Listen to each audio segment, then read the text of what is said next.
91 of those households either had somebody elderly, disabled, or child 5 and under. Again, we seem to be off to a great start this year. We're getting a lot of people returning from previous years who haven't done it for a couple of years. So we've been going since July, and we've done about 650 applications already for elderly disabled households for the county. So if anybody has any questions, I'd be glad to answer them. We've been kind of around for a while. Board? I'm fine. Okay. All right, thank you. Thank you very much. We have someone here from Life Ministries tonight.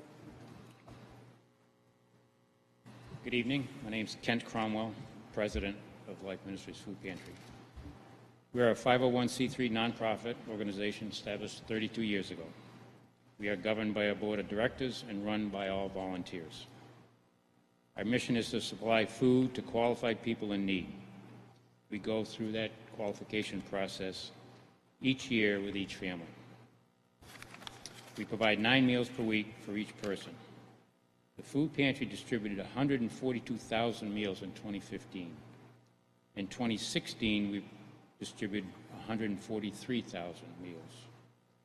In 2017, at this point, we're at 99,000, on pace to match 2016. How does this relate to Wolfeboro? 44% of the total clients are Wolfeboro residents. Currently, we distribute food to 548 Wolfeboro individuals, 182 children, and 119 over the age of 60. 23% increase year to year, 419 individuals last year. These 548 individuals have come to the food pantry 3,120 times this year. Each person gets 9 meals, which equates to 28,080 meals for 2017. That's 28% of the total meals for 2017. Our food budget is $157,000.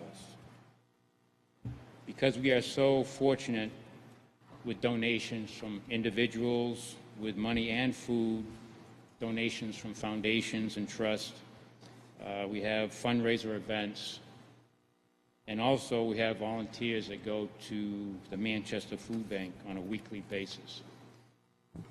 That being said, we were able to keep the funding the same as last year, our request for funding at $15,000, which is only 9% of our total food budget, even though Wolfeboro individuals contribute to 28% of the total meals so far in 2017. Thank you for your funding in the past years, and we certainly hope that you'll consider our request. Thank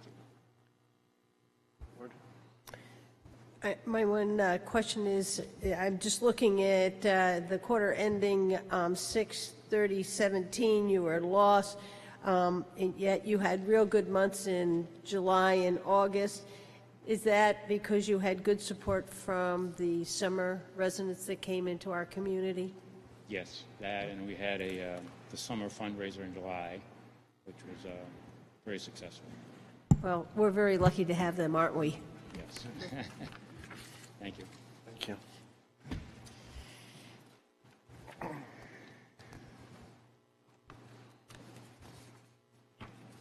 So you have a starting point. Good evening. My name is Raitha Stoddard. I'm the Executive Director at Starting Point, and this evening we're requesting $1,891. Starting Point provides free services for victims of domestic violence, sexual violence, stalking, and human trafficking. We have a shelter that has a capacity for 13 that is almost always at capacity.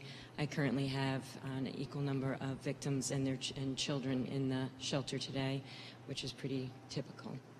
We also have a 24/7 hotline, and we provide personal advocacy that includes hospital accompaniment and court. We work closely with our local police and our courts, hospitals. We also have an office right here in Huggins. Board members, any questions? Thank you very much. Thank you.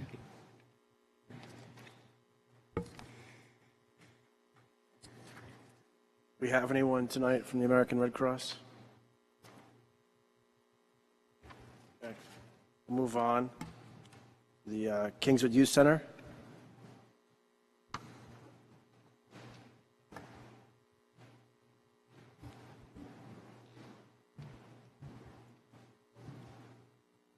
Good evening. I'm Zachary Porter. I'm the Associate Director of the Kingswood Youth Center.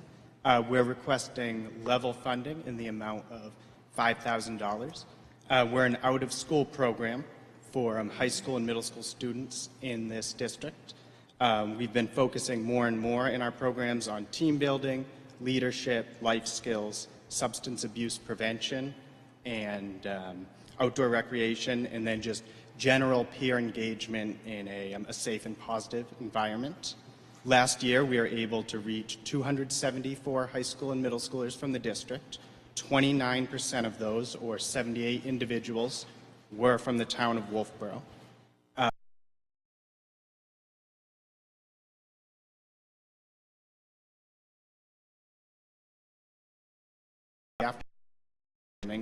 Which took place during school vacations, holidays.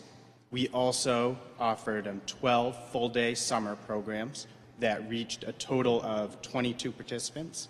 55% of those participants were from the town of Wolfeboro.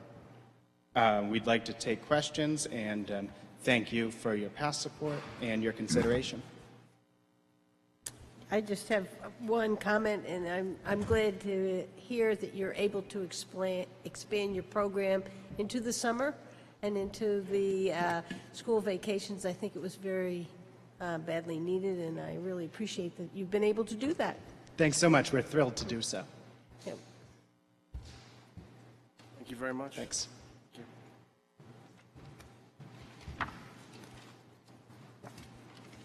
Next, we have Northern Human Services.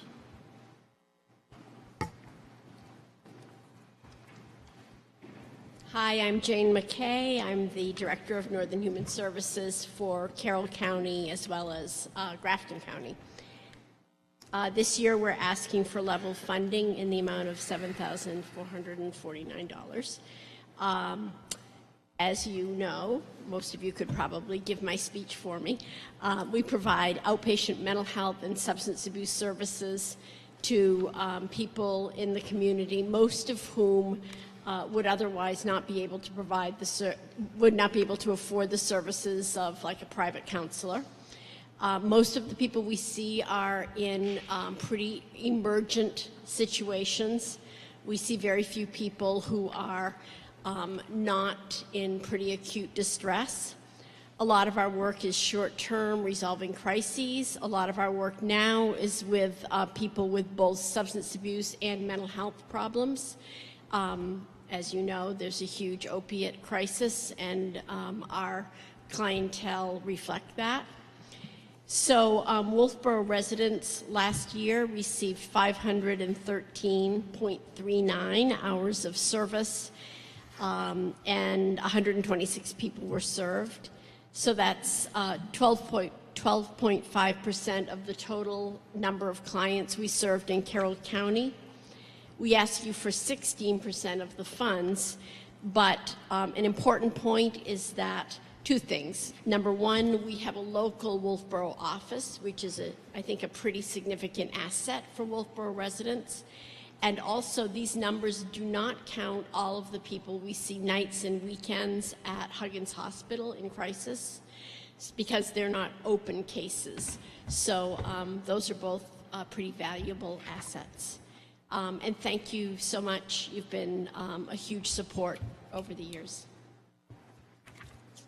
Yeah, I have one question. Have you been able to increase your services as we've been having more of the drug crisis in our communities? We would like to be able to do that. Unfortunately, we haven't been able to hire a licensed master's level mental health counselor who is also, they call it MLADAC. So we do have a vacancy and we are recruiting, but it's really hard to find those people.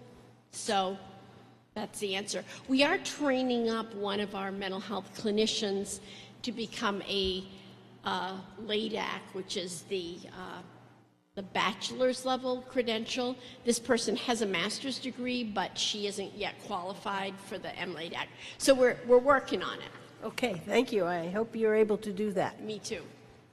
Thank you. Thank you. Next, we have Wolfeboro Senior Meals.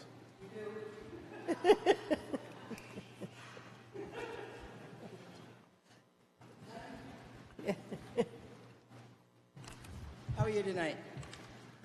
I'm Eileen Gill. I'm the treasurer of the Wolfeboro Senior Center and Meals. And I'm here to thank you for your past support. And as you can see from our submission, let me just get my breath. We're asking for level funding of $20,000. We continue to have healthy meals and increase our participation. We have a new coordinator, and she's done a wonderful job. And we have a new chef, so they have a year under their belt. I'd like to say that we also got 3 grants this year to help increase our funding. We received $3,600 from Bald Peak, and that goes to the yoga program we have. We have yoga 3 days a week, 12 to 15 participants in our yoga program, and we have reached out to Bald Peak again for that grant. Hopefully we'll receive it. We got $3,000 from the Merrimack Village Savings Bank, and because we open about a month early, because the church has been gracious enough to let us go in August, we use this funding for outreach. We had a trip in August on the Winnie Bell, and we used the proceeds from this grant for that. We had about 30 people on the Winnie Bell, and we look forward to doing some more outreach with our grants. We also received, as part of that grant, a separate grant from the Kate Fund, which is from the town, and we put on the Freeze Brothers here at the Great Hall, and we use that grant for that. So the $20,000 that comes from the town is for the meals and to pay the cook and a little bit of the director's salary, and the rest of it, the activities, we try to get some grants to help out. Any questions from the board? Okay. Thank you very much. Thank you. No, thank you very much.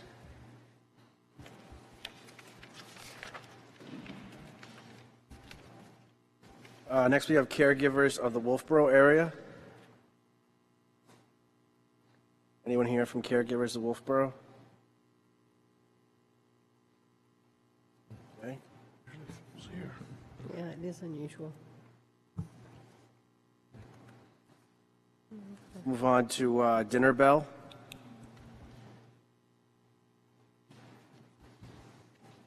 Good evening. I am Donna Young, the volunteer coordinator for the Dinner Bell program.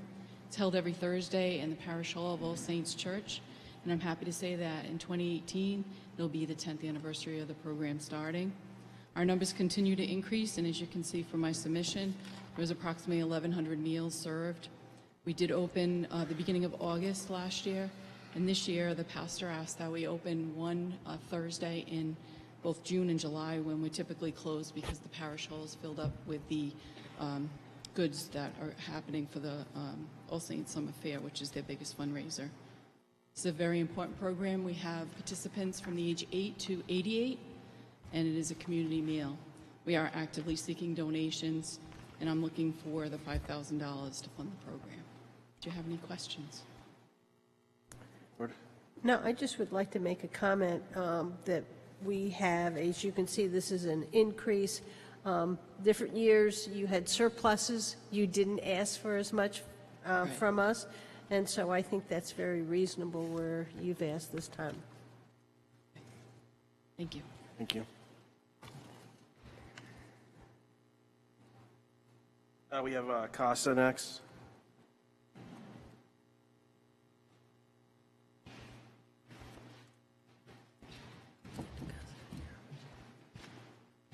Good evening.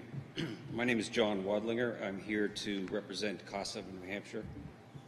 CASA is requesting a donation of $1,000 for the coming year, and would like to express our thanks for past support.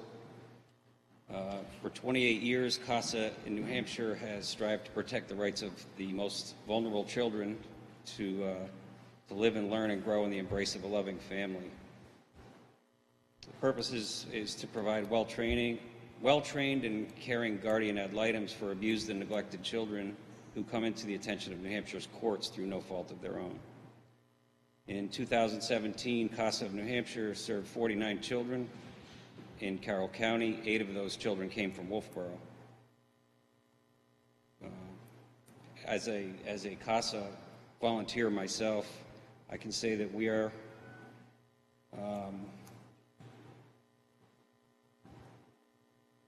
it's my first time, so bear with me. It's okay.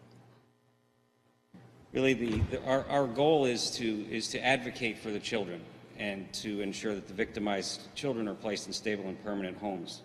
These children are often relocated multiple times throughout the course of a neglect or abuse case, moving from one foster or relative home to another, transferring schools sometimes multiple times per year.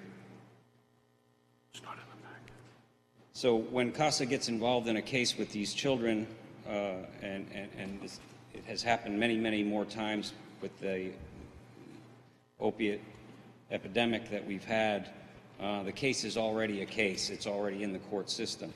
So my role in that would be to pick up and meet with the child, gather all of the current information available to lawyers, to the court system, and then to meet with those children every month and to ultimately speak for their best interests to the judge to help them to make the best decisions and monitor the court-ordered services that are sent by the judge, focus on long-term planning for these kids, and we gather information. We meet with everyone, the parents that are addicted. We meet with aunts and uncles, therapists, teachers, doctors, all in an effort to provide the best interest and the best information to the court, to the judges. So usually, like myself, I'll be assigned 1 or 2 cases at a time. And again, our job is really just to advocate for the best interest of the child. We don't work for the state. We work with DCYF very closely. DCYF is heavily burdened, as everyone knows, and underfunded. They work very, very hard at these cases, but they can't give these cases the level of attention that really always serves in the best interest of the kids. So I want to thank you for past participation and any questions? Thank you very much. Thank you very much.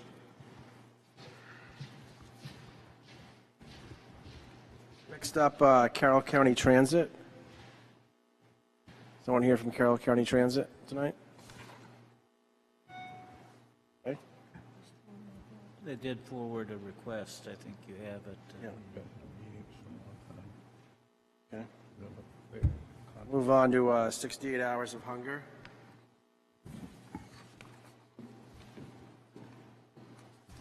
Hello, my name is Sally Humer. I am the director of End 68 Hours of Hunger, Wolfeboro, Tuftonboro, Ossipee, and Middleton. What I'm asking for is $4,000. In our program last year, we had 122 children from all the areas. And we had picked up 2 new additions. Middleton joined us, and they had children who needed our help.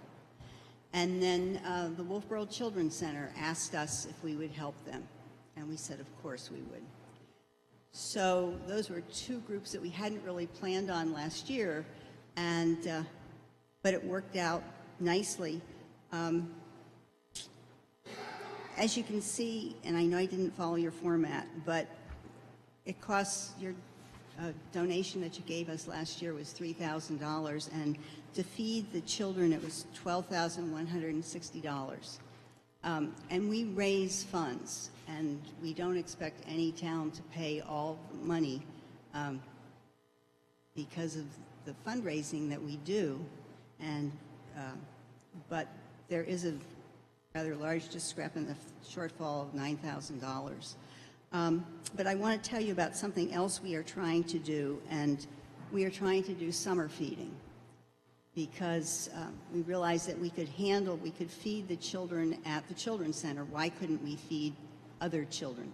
So Christine Collins and I tried to work together, and we tried to have a feeding program at the rec center during the summer program.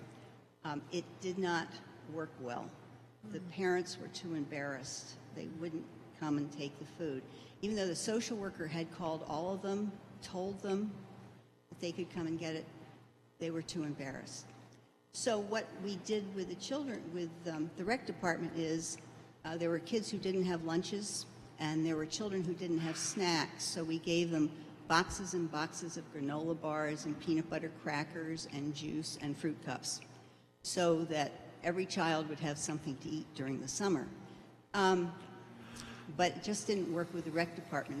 Now Amy, the welfare director, and I are going to try to do a program this coming summer to try to see if she could, they're more comfortable coming to the welfare office and picking up a bag of food than at the rec department, because it just didn't work. But we are looking at other ways to kind of reach kids in the Wolfeboro area. Let's see. Are there any questions? Maybe I'll just review what we do. We pack a bag of food for a child for each weekend of the school year. Each bag has 3 dinners, 2 lunches, 2 breakfasts, and a lot of snacks. We aim for 3,000 calories. We also aim for high protein. In other words, we don't provide them pasta. We would always provide pasta with meat, so they get protein. The soups would all have meat. We do get a lot of donations that come in, and a lot of the donations are just too big, because, and I did this too before I got in this line of volunteerism. When you want to feed a child, you get the biggest possible jar of peanut butter you can, or the huge boxes of cornflakes. But our kids are little tiny kids. I mean, little kids. We're feeding kids from 2 years old to 6th grade. And they can't handle the large size things. So what we did just a couple of days ago was that we had Nights Against Hunger come. And we had stacks of food that this summer people have been very generous and said, take what you will, and they took all of it. And we were really happy, because a lot of times what we'll do is we'll always, the stuff that we can't use, we deliver to the food pantry. But this was kind of nice because it was meant for children, and it went to the older kids, and they can handle it. Are there questions? Linda, I know you have I one. just would, last year you did provide us with income and expense, and that in that format that everybody else is, and you provided one last year. It would be nice to have that in our packet. I will be very happy to do that. Thank you. And I think it's exciting that you're expanding on to the summer. What a needed We really thing. want to, Yeah. because, the children really count on the bag. Yeah. And then it stops. Yep. And the family counts on the bag. Yep. So we have to find a way. And Amy thinks that maybe she could work something out. And I know Christine is stubborn enough that she'd try to think of something else. Yeah. And we will try to continue. Yep. I think that's great. And, if you're going to do more, then I have no problem giving you more. Thank you. Thank you.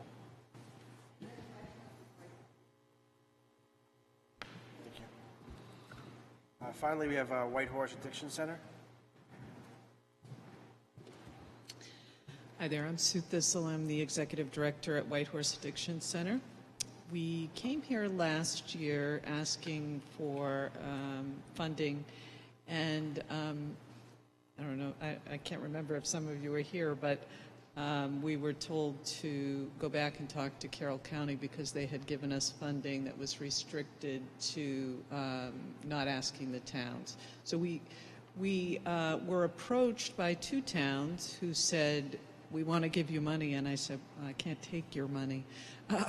So I went back to the county and I said, look, these guys want to give us money. And they said, well, okay, let me go and check, and they came back, and I do have a letter supporting this, that we are allowed now to go to the towns and ask for funding, and I can support that with a letter for you if you'd like.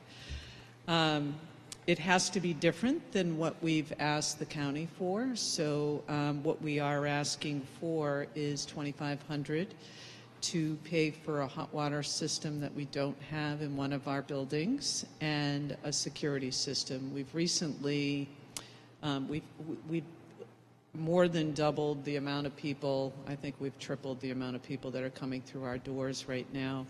And so we're running into, a couple of things have been stolen, and so we'd like to have a security system so we can avoid that. For those of you who don't know, we are a nonprofit addiction center. We have a outpatient programming where we provide individual, group, and intensive outpatient. Intensive outpatient is 9 hours a week a group, 1 hour of individual, and we expect them to go to 3 to 5 support groups of their choice a week. We also provide, and started to provide this a couple of months ago, case management. So the therapy is talk therapy, and they also, so case management will help them, each client, with food, clothing, shelter, dental, medical. So it's a whole plan that they go through with them to find out, because most of our clients are homeless or on Medicaid. So I would say about 90% of our clients are Medicaid clients, or have no money at all. And we don't know where they're from. So sometimes the data is hard to figure. We do provide a staff member at Kingswood Youth Center on Wednesday afternoons. He comes over and does prevention with them. We also have a recovery resource center. The resource center, we provide resources for people to go to AA, NA, Smart Recovery, Faster, or Al-Anon support groups. We do hold groups there. We provide toiletries, food. We let them take showers there if they want.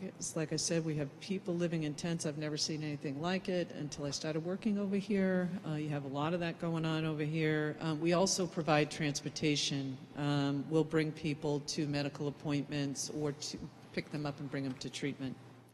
We have a support, the thrift store. This is where we're looking for it. Also, outpatient is upstairs from there, but our thrift store, we have, that helps support the addiction center. And if we have somebody going into treatment, there's been many times where we don't provide residential treatment. So if somebody is going into residential treatment, we'll pack a bag for them, because a lot of times they only have the clothes on their back. So not only does it financially help us for the people that are buying, you know, everything in there is donated. We don't go out and buy stuff to put in there. It's all donated. People call us and say, I'm cleaning out my garage. Do you want this? And so we go, and I guess it's just known that they do that. So the money that we get from that helps support and we have a lot of volunteers in the store. We only have a few paid staff. Recently, we started saving sleeping bags for some of those folks that are out in tents. We were servicing in, Whitehorse is only 3 years old. The first year they didn't charge anything. The second year they started charging. They only had between, we don't know the stats really, we think between 70 and 100, maybe 150, but this year, we started really keeping track of where are people coming from, what's going on, how many are we servicing. And we are servicing over 70 visits. That's not clients. So we have many clients that come through, and they come through repeatedly. So some of them may be coming to our intensive outpatient program. Originally, they only had one MLADAC. You heard from Northern Human Services. It's very hard to get an MLADAC. I am an MLADAC, and there's not many in the state. We have 3 MLADACs at our facility and 1 LADAC. I am in the process of hiring someone that should be starting on the 9th who is also an MLADAC. So I think part of that is we know what we're doing. Some of us have been doing it a very long time. We know how to help people with addictions who also have mental health disorders. So we're working on, MLADAC is a person who works with people who have co-occurring disorders, meaning mental health is. I think it did go out. Okay. He's scrambling up there.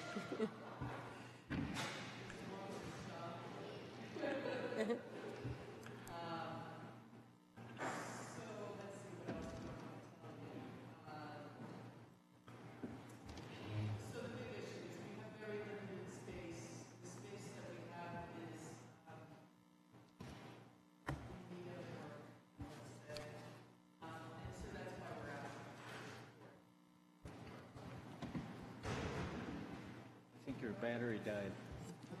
I think your battery died.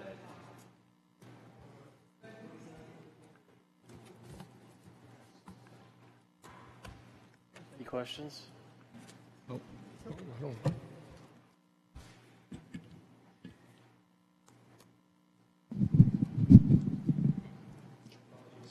That's okay.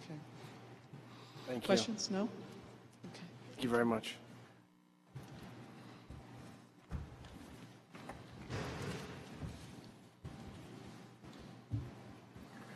Next, under new business, we have a proclamation. It's a group here in town led by Bob Batson from the First Christian Church.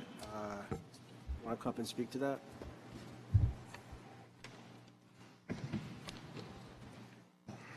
It's not necessary to detail the harm that drugs have done to our country, our youth, and families. Almost everyone knows someone affected by drugs. In 2016, almost 60,000 people died from drugs. That is more than the total U.S. casualties during the 10-year war in Vietnam. Our grassroots organization called Team Wolfeboro has been working with Jennifer Selfridge, who is the prevention coordinator for the Carroll County Coalition of Public Health. Her responsibility is to assist communities throughout Carroll County with drug prevention. Our goal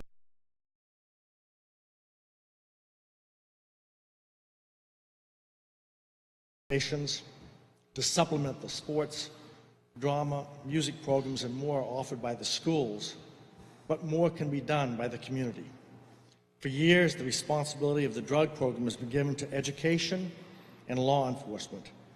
They have done a very good job, but the problem is increasing every year. The YouTube video called Cycle, an Addiction Story, shares the story of a Wolfeboro drug user. This individual started as a user and a dealer as a student. Chief Rondo states on the YouTube video that the realization that drugs are a local problem in Wolfeboro occurred during the 30-day period about December 2014, when 5 residents and former residents died from drugs.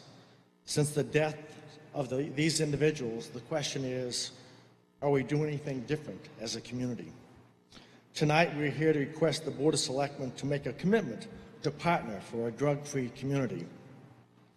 As a community, we need an anti-drug message daily. Where is the anti-drug message for those not in our school system? What if there was a sign when entering Wolfeboro that read "Partner for a drug-free community"?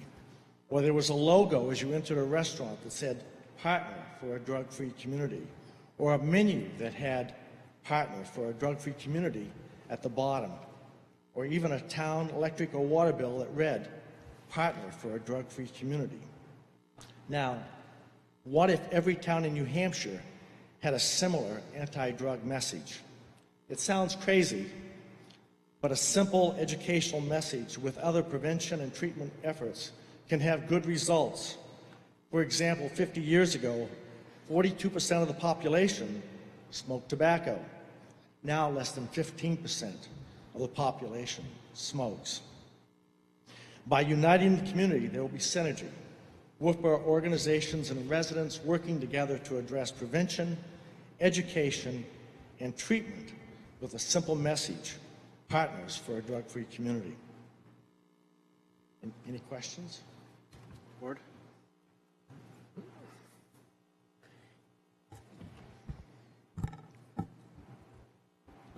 I guess I definitely, support Partners for a Drug-Free Community as a slogan, but I'm not sure what special actions you're asking from us as a board in this, because that's one of the dots below. And in the back here, there was a email talking about the cost of dealing with the crisis, and we have two cities, Nashua and Manchester, who are filing a lawsuit, and I don't know if you're looking for us to file lawsuits, or I just not quite sure what you're totally asking for us. I'm not sure where that information came from. Right in the back. It was back in the packet that I okay. received. That's why We're not asking for any money. What we're asking is a partnership, just for you to declare being a partner for a drug-free community. That's our only request. And are you talking about it as a slogan, that we bring the slogan? I think I submitted a proclamation. Yeah, I do, but it has promote a drug-free community, and are you asking us to do it through your Partners for Drug-Free, as you said, putting that throughout the community? It says take specific actions to promote a drug-free community. I don't know what you're asking us. We don't, well, and that's part, we're a fairly new organization. Okay. We started meeting in January and going to the meetings with Jennifer Selfridge and the Carroll County Coalition. So we're about 8 months old. But we're looking forward to the future and getting more partners, and then getting ideas and starting, not only with a slogan, but we'll also be helping out with the school and the Red Ribbon Week they'll be having in October. Okay. And so we're looking to how we can help others in the community, other organizations, as well as bring people together. I'm going to ask Luke, hey, you were supposed to have talked to some people. You have done a lot in this. Yeah, I guess I need some input from you. And Bob and I spoke about this too at length, and they had an event a few weeks ago, and Chief Rondo spoke at it at the First Christian Church, and it was very well attended. And Jennifer Selfridge is by far pretty much the expert in Carroll County when it comes to the substance abuse crisis that we're dealing with.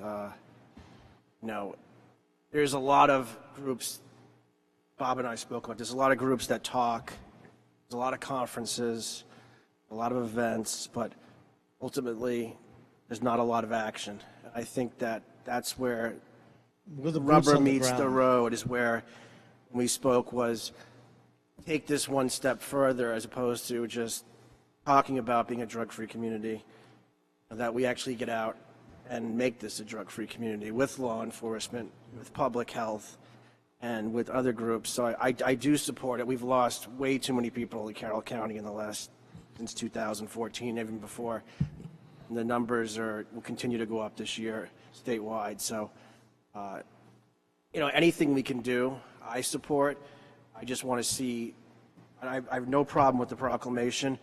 I really hope that it goes beyond just a proclamation, because you can read this and make a proclamation, but it's a matter of the community actually getting together, going to events, talking about things, but then getting out there and actually doing something about it with law enforcement, with public health, and with the rest of the community. So I hope proclamation's one thing, but now you're a soldier and you got to get out there and actually do it. Correct.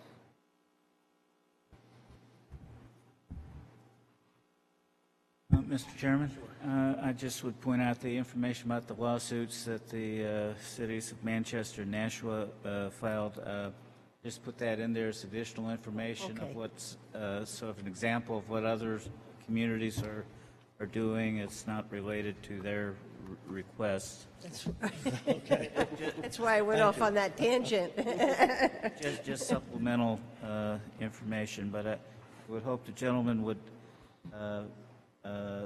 understand, having listened to all the social service agencies that came before the board this evening, that there are a lot of other people working on these issues, and that the town is already, involved in supporting those organizations in dealing with these issues. Yes. Any members of the board, any questions? I'll just say too, I support this proclamation, part of it. I think it's, like you're saying, we have to start somewhere. And I think the community, the different, portions of the community getting together and making, adding into a voice would be a good start. And obviously you see where it goes from there. But, I think it is a good start, as you saw too, as Mr. Owen just pointed out.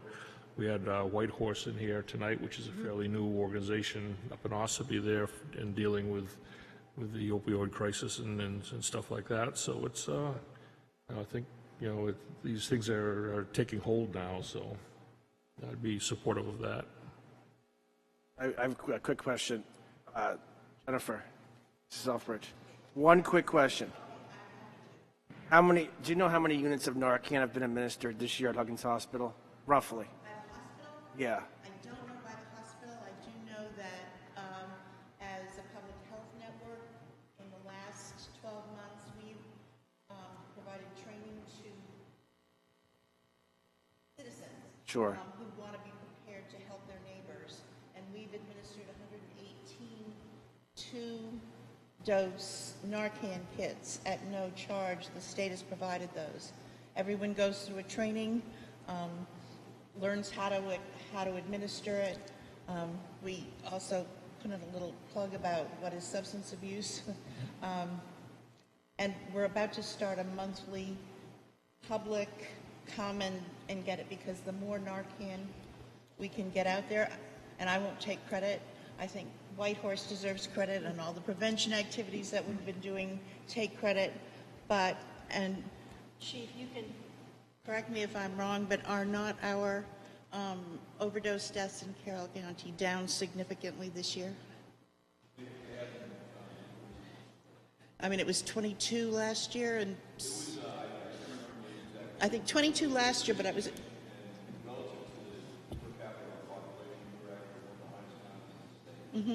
But the last time I checked, was it 3 or 6 this year?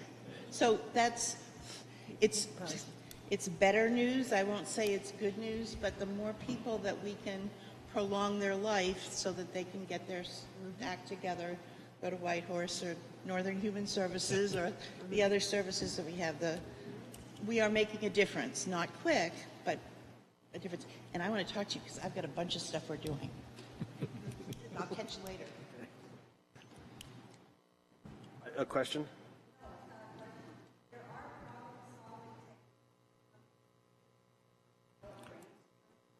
You need to use a mic. No, if you need to go up to the microphone because they can pick it up on.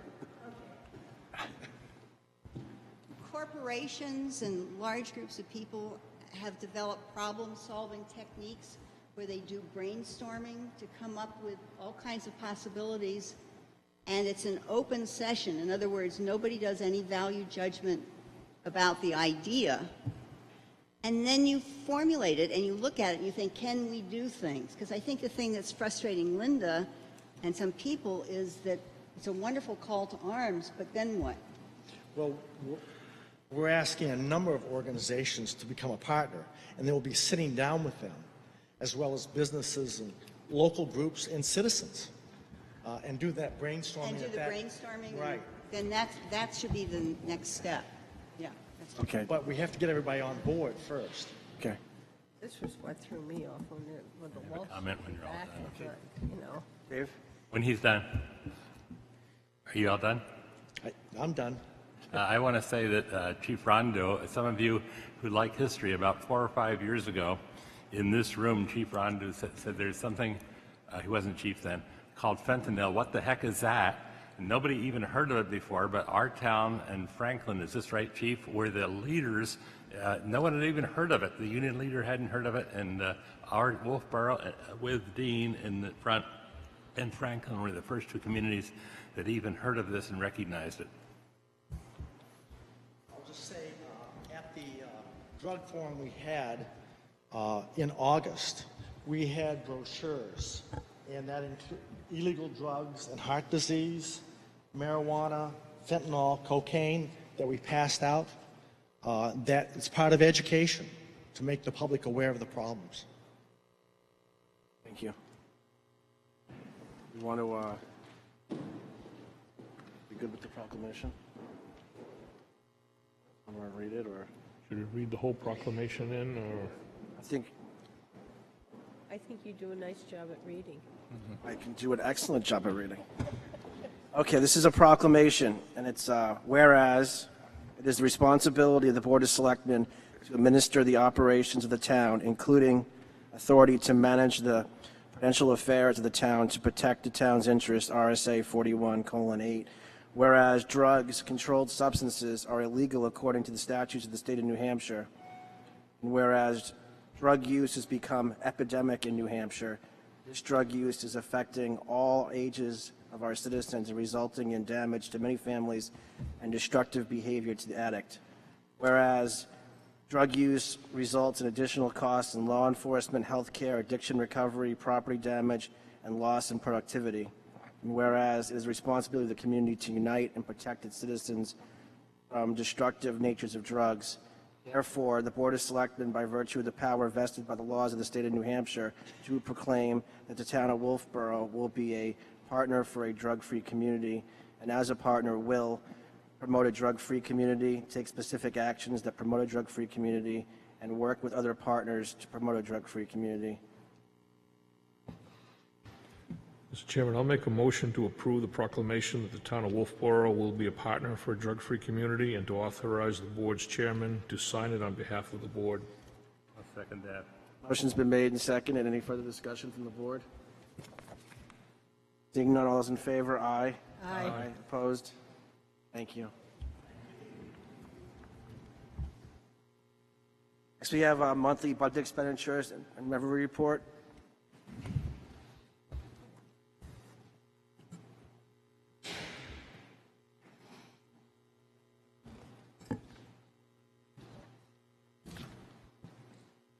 Good evening. Pete Chamberlain, Director of Finance. We've had a chance to read my report, I hope. At this particular point in the year, at the end of this particular report, at the end of August 2017, on average, we should have spent about 66.64% of our budget. You'll see from the cover sheet, the general fund is 66.94% expended. Water, 77.7. Electric fund, 60. Sewer fund, 76.5. And Pop Whalen, 57.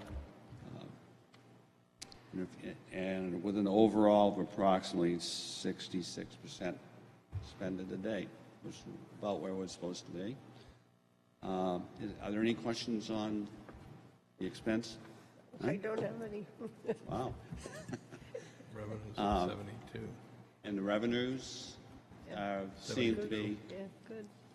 Keeping ahead, which is always all of the paperwork for tax rate is in, but there really isn't any way of telling what the schedule is going to be for tax rate. They will just, whenever our turn comes, we'll get a phone call and things will happen quickly.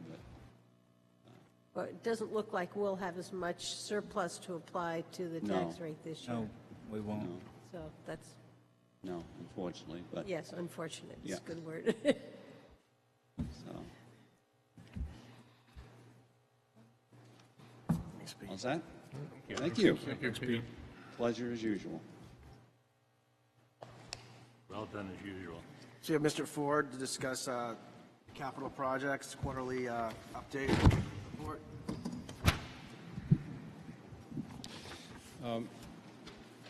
The Chair, is it possible that we could move to item E, the residents of Westwood? There are people here, been here for a while. I don't think they realize they're going to have a big night. And mine's going to take some while, so if you don't mind, we can take them. Let's do that, sure. Joe, want to go?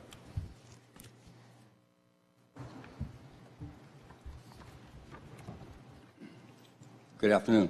My name is Joe Barella. I'm here to represent the residents of Westwood Drive who voted to go with the petition that you gentlemen and ladies have received to accept Westwood Drive as a town road. As you, I'm sure, know, Westwood Drive is a growing community.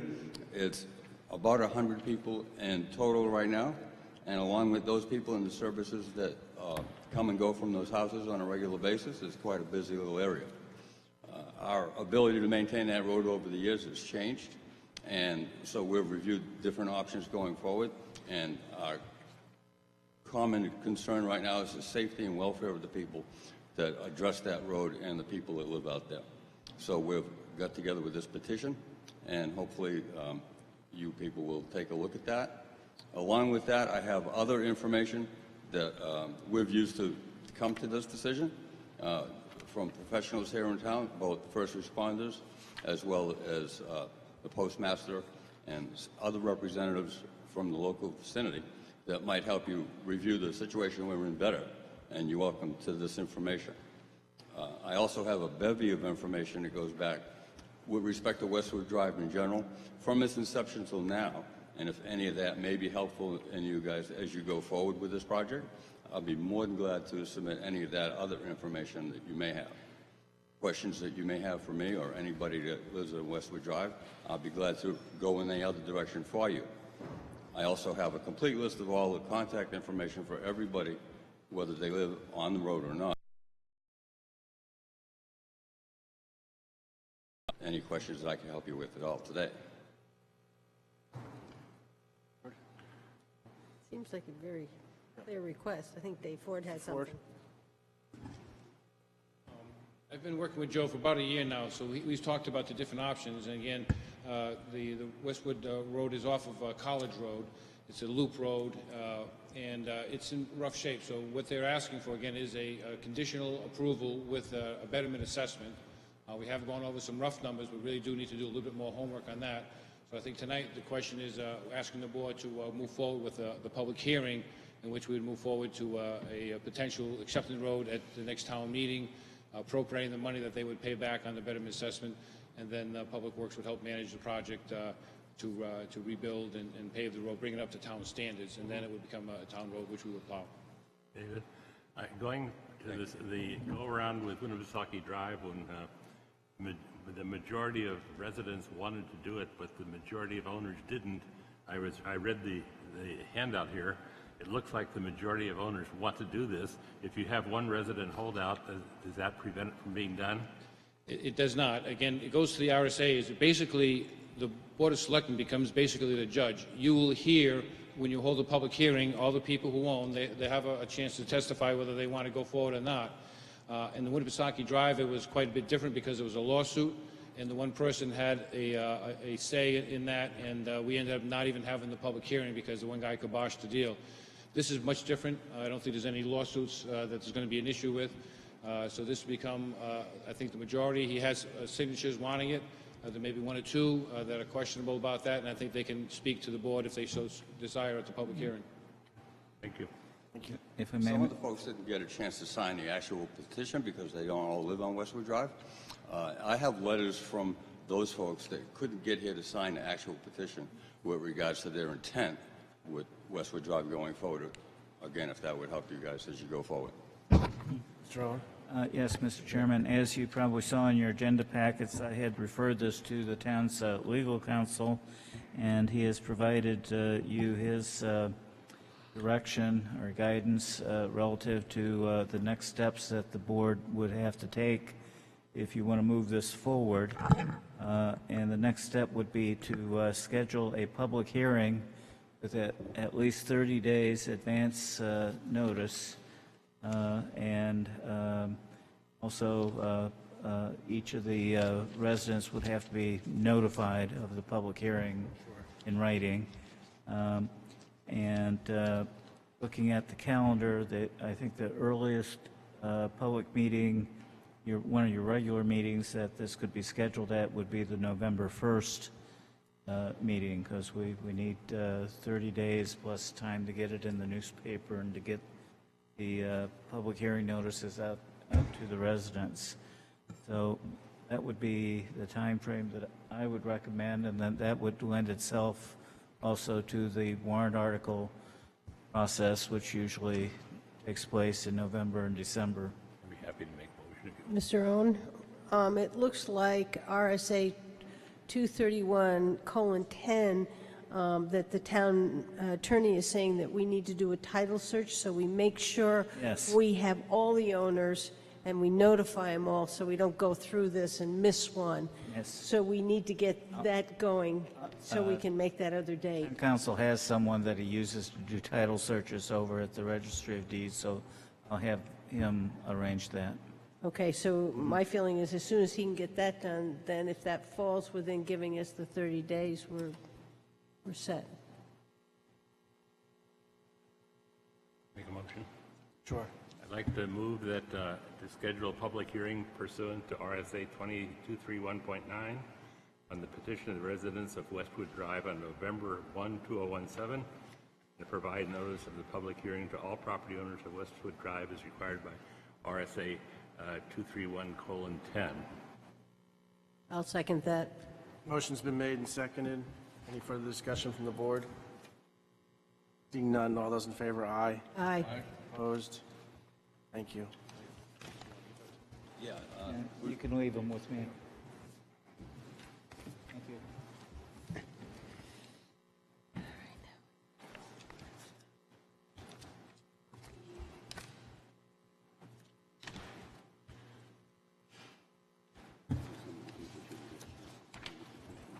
Okay.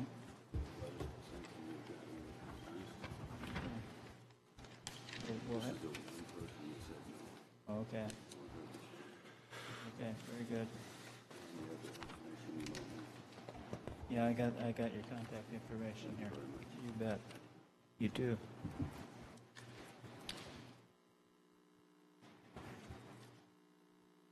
Ready to go forward with the capital project report? Sure. Okay, I did issue that report dated 9/15, and looks like I've got it all on one sheet. A couple items might be a little bit more detailed than others. Starting at the top, the water line upgrades are basically tied to the Center Street project, and I'll talk about Center Street project under that line item. Route 28 study, we have a meeting is actually scheduled for tomorrow afternoon to get the steering committee back together. Our hope is that we can make some progress and then set up a field trip and be able to follow up with a couple other meetings and come to the board with a set of recommendations on the cross-section for South Main Street from Pickering Corner to the Alton Wolfeboro Town Line. With the intent, we would then finalize our corridor study, traffic study, and get that to DOT. DOT is planning on beginning the preliminary work on the South Main Street project, which is, I believe, scheduled out for 2024, but 2018, their fiscal year 2018, they have 150,000 or 170,000 to start right-of-way surveys and easements. So it's a good time for us to get this going, so it'll be fresh, and then hopefully we'll be involved in that process. Additionally, we'll be working on stormwater projects. We had a meeting today. One of our Lake Wentworth Association 319 grants was to do a preliminary design, and it has a lot to do with stormwater on this corridor. So that's a big project, and hopefully we'll wrap that up. And by saying we'll come back to the board with those recommendations, hope we can endorse them, and then get them to DOT. Pine Street, Crescent Lake Ave, that project is pretty much done. Where it's on hold because of the major project. Center Street has to go first. Once that's completed, then we can kind of complete the rest of it. Although I am recommending on the water side that we go ahead and do the water main to get that done first. There's only about, I think, 600 feet of water main that has to get done on Pine Street. And we do like to get that done at the tail end of the Center Street project using the same contractor because they have to do some water work there. The Downtown Streets project, basically what was left there was intended for drainage behind the Harvest Market and cleaning of the ditch. We finally got to that this month, and we've cleaned it all out, cut all the trees, and got a lot of the invasive species out of there. We saved some of the big trees. We had to rip up a lot of the fences, unfortunately. They were all mangled, so we are putting the fences back up, and we're going to fine grade that, and we're going to kind of seed it so we can keep it in the grass, so we'll be able to mow it once a year, so we won't have the trees that kind of plugs it too, but we're able to get all the leaves and junk out of that drainage channel, so it's looking good. And then later this year, maybe we'll get to the last piece of that. I just was wondering whether the way the fence was put in, whether it really allowed you enough room to go through there and cut grass and stuff. The way it looked like all that's the fence was. The fence that's right there now is temporary. Yeah. But that's about where the permanent one's going to be. So we're Okay, going to have a so- gate, and okay. we'll be able to get through the gate. So it'll be wide enough so we'll be able to get a machine in there. Okay. You know, once every 10, 12 years to muck it out. But also each year we'll be able to get a mower in there to cut the grass. Okay, all right, thank you. The Center Street reconstruction project, which was again originally authorized in 2013, and then we got additional authorization in 2017. That project has been delayed due to some complications with regards to training requirements for the crew. Those are all being done this month, and we are looking at starting test bits the last week of September, and hopefully starting construction first week of October. We'll see a big steel tank that'll be placed out on Lena Street by the Huck's Hoagies. There's a red building there. That's the sewer water building. That's going to be a treatment system, so all the water that comes out of the ground will go through that, and then it'll go into the sewer system to make sure there's no problems there. And that project will extend this year. When we start the construction, we're going to start at the end, at the low point down by Louis Pizza and the bank pull-through, so there's going to be some disruptions. Once we get close enough, we're going to be talking to those people and get them notified. And hopefully we'll be able to get a lot of that drainage work up, and we'll work through November, depending on Mother Nature and how long we can get asphalt. We'll come back next spring and hit it hard, and hopefully we'll finish it up next year, by the end of next year. The sewer collection money is also that $90,000. There's some of that work will also hopefully be done this fall to do the repairs and for the I&I work that's a part of this project. Libby repairs, they'll be closing that down, and we're scheduling to go in there to put in the passive air system, the big fans, and the other recommendations from the architectural study, and that should be completed this fall. Sideway upgrades, we did make some headway early this year, and we are going to be back out there shortly in combination with work we're doing for the Russ Pond Association, another 319 grant. The boat ramp, we had talked about that, so that's been designed and permitted. So that work will be ongoing. That's an outlet and down by Abenaki Estates, and the sidewalks going up that area, so we have some drainage and some sidewalk projects, so we're working hand in hand, and that work should occur in October. Grass seed that they use. The dockside parking lot design. This project, and I'm not sure this is a good point to talk about dockside. We have the parking lot intent was to get it completed, the design, and then we were going to build it next year. Since that time, we've had some other issues have popped up regarding dockside, and the one being the bathroom project, which we are planning on doing next year. The dock repair project, which is now new information with dealing with the asset management plan, and then the dock expansion project. I did write a memo. It got in late, so I don't know if you want to talk about that now. We can schedule that for a later meeting. I'd like to read through that report again, personally. Yeah, there's a lot there.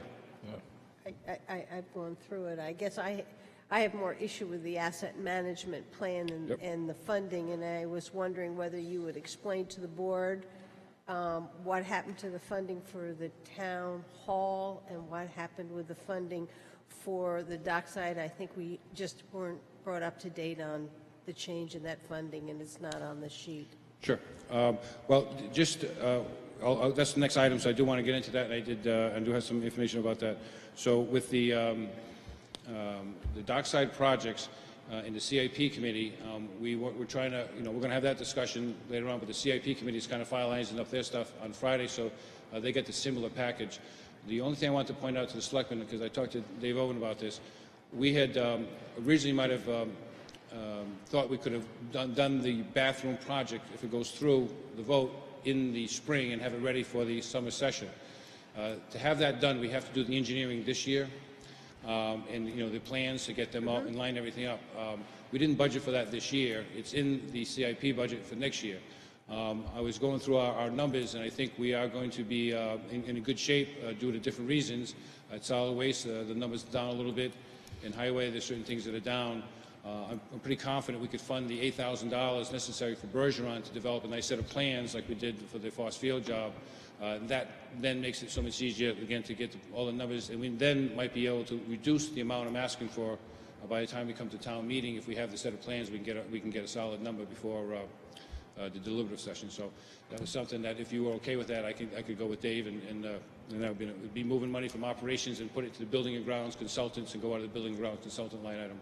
I think that makes all the sense in the world. You know, we had that committee, we're getting the Foss Field bathrooms up. This was next on our list. We did some changing around last year, and if we get the study done, then we'll have a good cost. We'll have it'll be building plans. Yeah, it'll be more than study, there'll be actual construction plans. So. It makes all the sense in the world, so I'm totally in support of that. I agree. If I may, we had talked about it, as David indicated, and I was okay with it, but I wanted to make sure the board was aware of it before we do something like that. Yeah, Okay. I'm glad you did. Mm-hmm. Okay, asset management. This is, again, been a bit of a frustrating project for me, but I think one that is moving slowly, but is really going to be, I think, the basis of how we manage projects for everything going forward.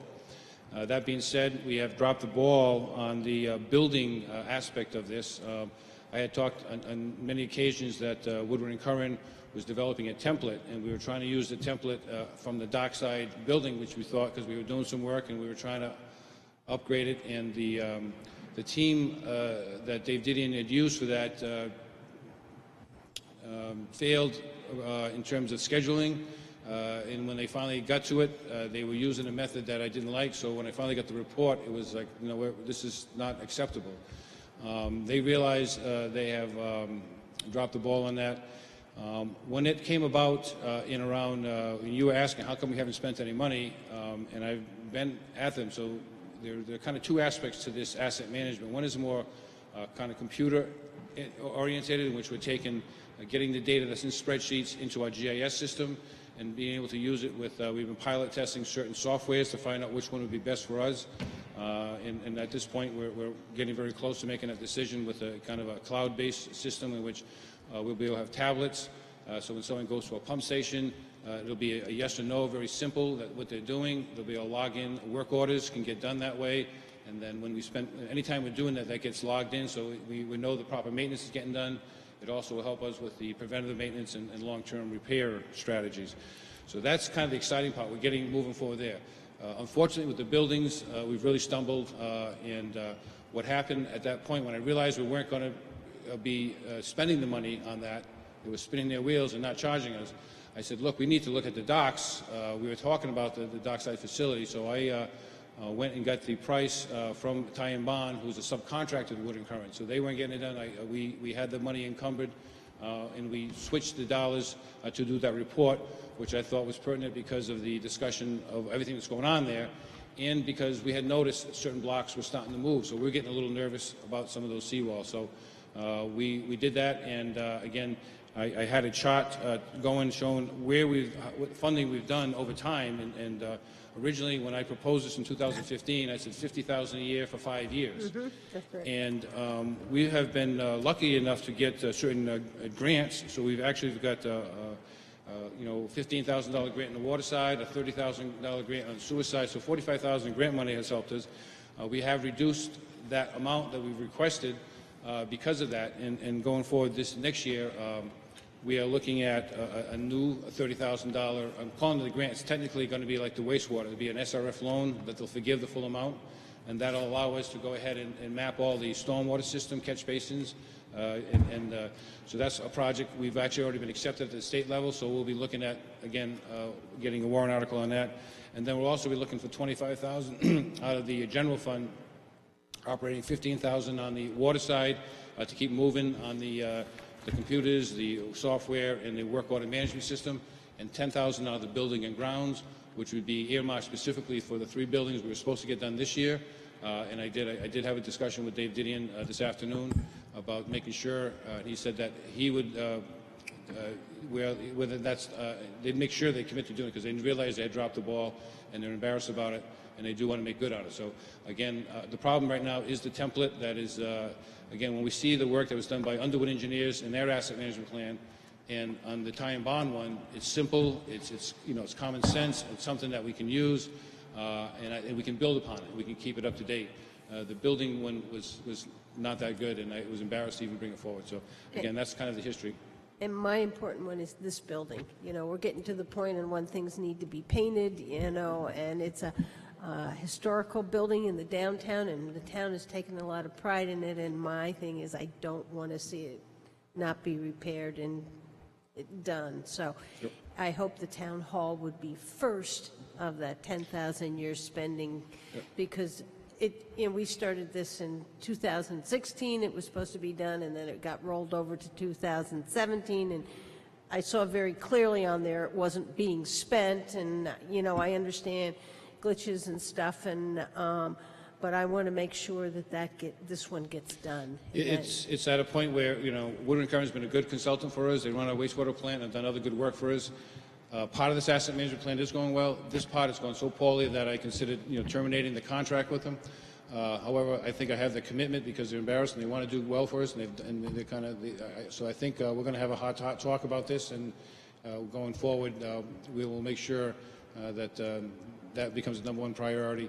This is a complicated building, but again, I think once we get the template done and we can work out the bugs, then the others should come much quicker. Any other questions on asset management? The other thing, okay, I'll talk about that on the bottom with the sewer. Witten Neck Road is, we've completed the project with regards to the overlay, and I think we have a couple minor punch list items, and it looks like we're going to come in a little bit under budget there, but that should be done. This will be the last time you see that on the sheet. The Pleasant Valley Road Bridge design is moving along very well. The design was submitted to the state over a month ago. We've been pushing and asking about the possibility of moving up. Right now, we're not scheduled till 2026. Our hope is once we have the engineering done, and now we're seeing the bridge deteriorate a little more. We've had some issues with some head wall stones have fallen into the brook, so we're kind of worried about that. We're going to have to do a temporary fix there. The engineer has made the request to DOT in saying, is there any way we can move up the list? And some of the money that they had extra, we had got our block grant money. There was money that was specifically going towards bridges. So I think we'd like to push again, and maybe we can even ask maybe some of our representatives to help push on that. That's a possibility because I'd sooner, this is a possibility. We'll have all the engineering done this year. We could go out to bid by the next spring. And there's a possibility next year is going to be a low drawdown, the 5-year, and it would be good to do it next fall if possible. So, and we have all the funding already. We have our authorizations all lined up, so it's just a matter of getting the state and see if we can move. How much of it is the state going to pay? They're going to pay 90% of the total project. They've already. And did we get a CIP request form on that at all? It's already authorized. So we already have the whole amount You all authorized. have the whole amount, okay. Because we went and got it authorized so we could start this Beforehand, engineering. okay. Yep. So we have our 20% authorized Okay. and the full amount actually. So we're ready to roll because we want to show them that we're ready. A lot of towns are on the list ahead of us, but they haven't gone as far. Okay. So our hope is that we can make a push and get that going. The solid waste building expansion design, that money is shown as encumbered. A lot of that has been spent, and that's again been in the CIP. I'm not sure if that's going to go forward next year with all the more important maybe designs, but that one is still ready to roll if it does go through next year.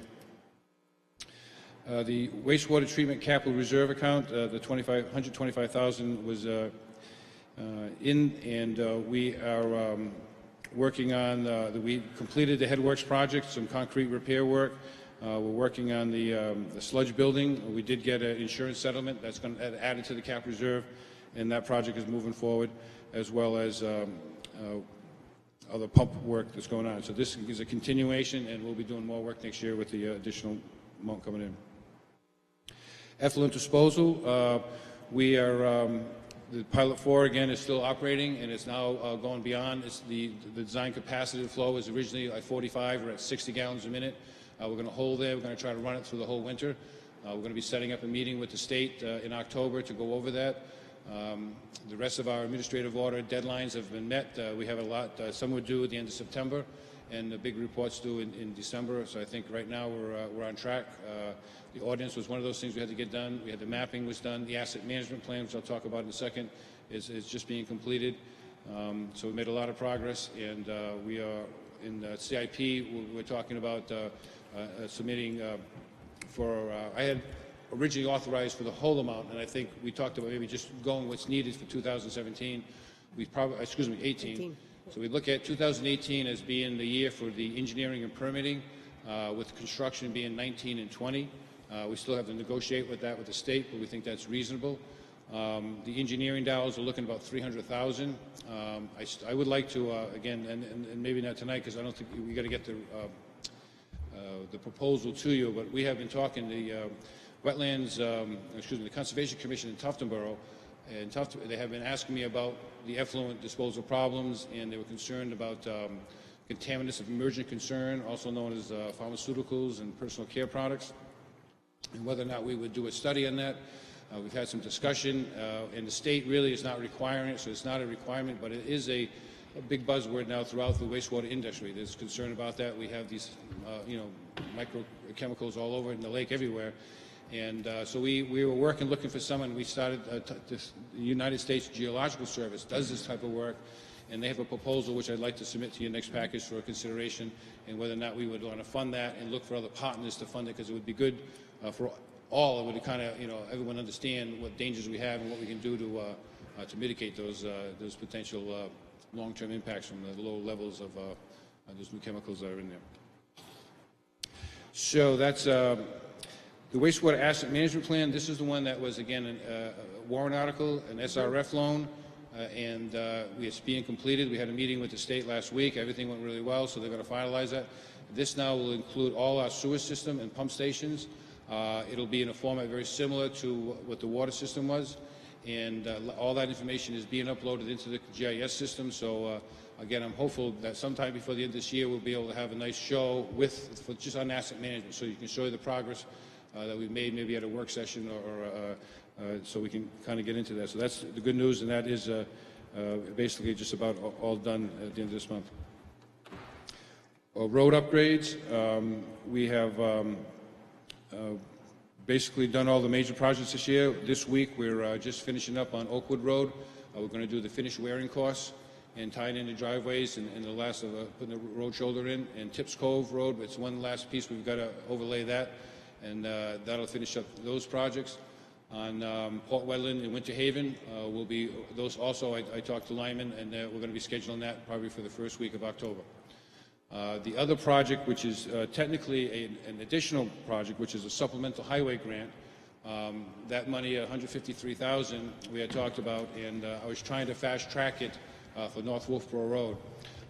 Just ran out of time and commitments. We have so many other commitments. I don't think it's going to be possible this year, but I have issued a contract, talking to Dave, so we have the money specifically tied up for a road project with Frank Carroll, who does a lot of our paving and reclamation and work there. So I think we have it, and we're going to budget to it as different numbers, so we can say it's going to a project that was not originally scheduled. It's a project that's needed. So I think we meet the commitment, but it won't be done now until the spring next year. So we're going to have to be very careful, and especially if everyone lives up that way, to drive very slow during the frost heave season. The Mass Landing parking lot. The project is basically complete. The last items we wanted to do is to get some informational signs up there, basically kind of showing what the stormwater treatment systems are, and kind of a public outreach type thing. So those are the last two things we have to get done, and I just wanted to make sure I had all the bills paid because it was getting close on the end there. So that should happen again in the next month or so. The dockside boat ramp is, I think we're scheduling a pre-construction meeting in the next week or so. The lake is coming down. Probably, mid-October is the time to do that. And we are anticipating that to occur mid-October to mid-November. Hopefully we'll be done before ice freezes. And at the same time, we will be back into the parking lot completing the sewer project, which We started in the spring, but we got kind of turned back because of the high water, so we'll be doing that in October also. So with that, any questions on the? Very good. Thanks, Dave. Thank you. Mr. Chairman, there are some other supplemental capital projects in addition to the public works projects, as you'll see in your packet. The first being the Foss Field replacement building. This is more or less a public works project too, because public works is acting as the general contractor here for this project. But as you'll see, most of the money is encumbered. The project is under construction. I think they're waiting for the concrete truck to come and.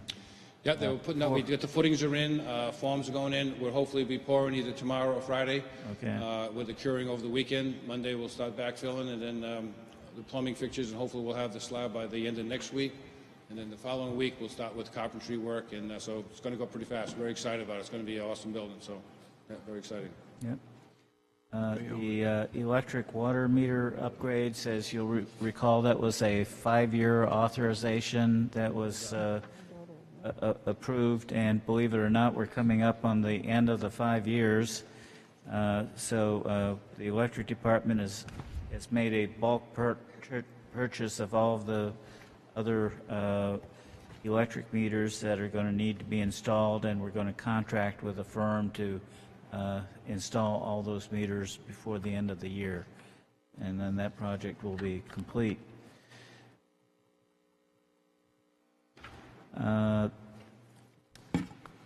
Dual Road voltage conversion project, that's complete. Line survey and engineering, that project is completed, scheduled to be completed on time in November. And my favorite cemetery project on Middleton Road, as you'll see, the project is about complete. The fencing is being, the granite posts have been installed. I think they're waiting for the chain. They're all up. They're up now? Okay, that's good. You just saved me a trip down there to go see if it's up or You not. can go for a ride. Pardon? I just noticed this afternoon. Oh, the okay, trains are all good. I'm glad to hear it. So that's, oh, and we'll give you a report on the building maintenance capital reserve fund and what the amounts were that have been paid out of there so far this year. I have one question. There's about $18,000 left. Are we done spending for this year? There's no other projects? That's why I looked at you.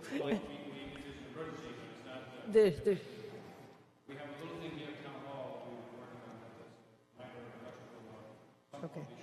Oh, yeah.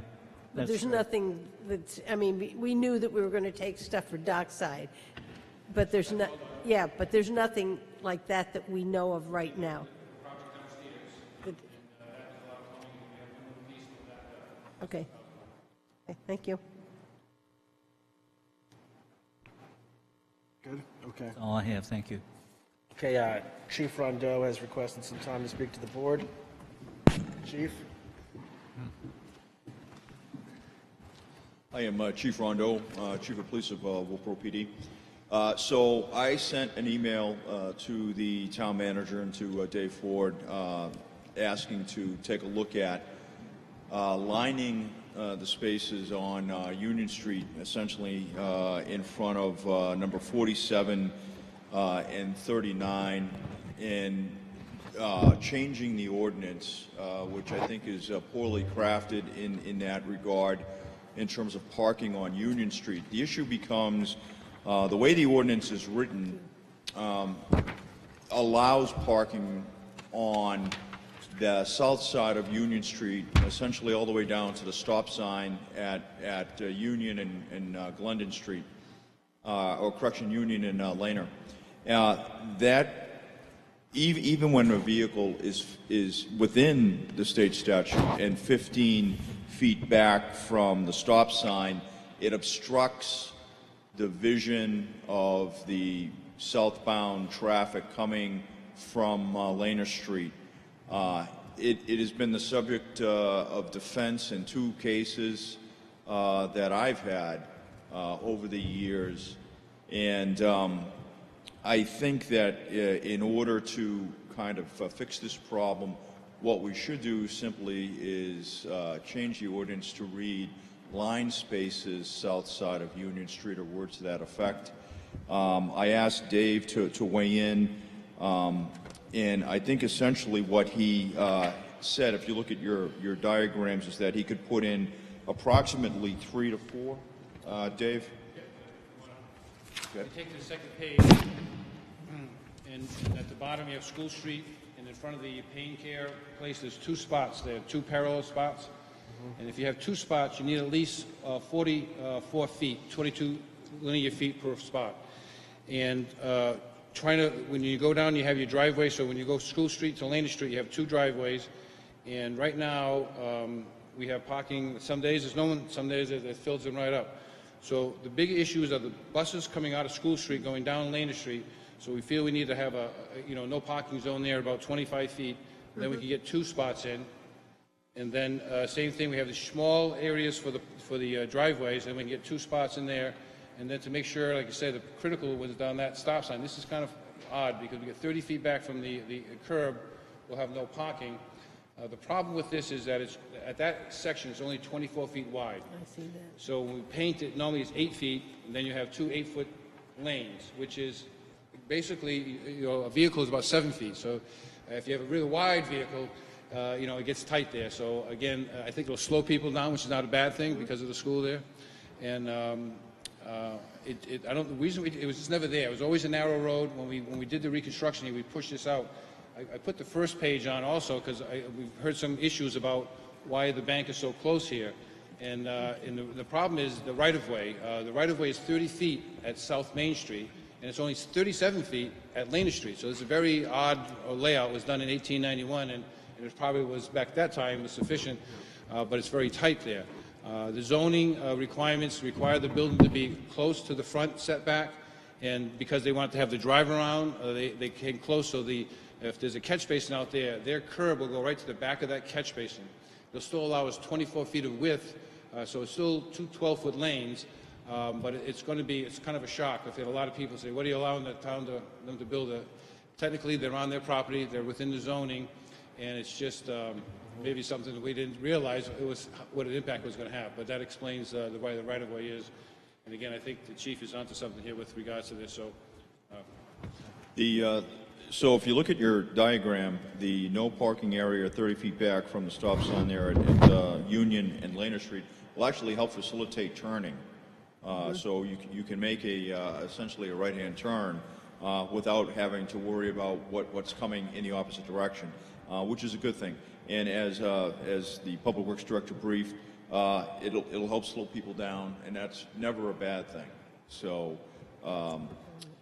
I support this. I think it's got to be line spaces, and then the ordinance has got to be changed. And ladies and gentlemen, subject to your questions, that's all I have. I think this makes sense. I was concerned about those buses coming out, and that looks like we are going to address that issue. And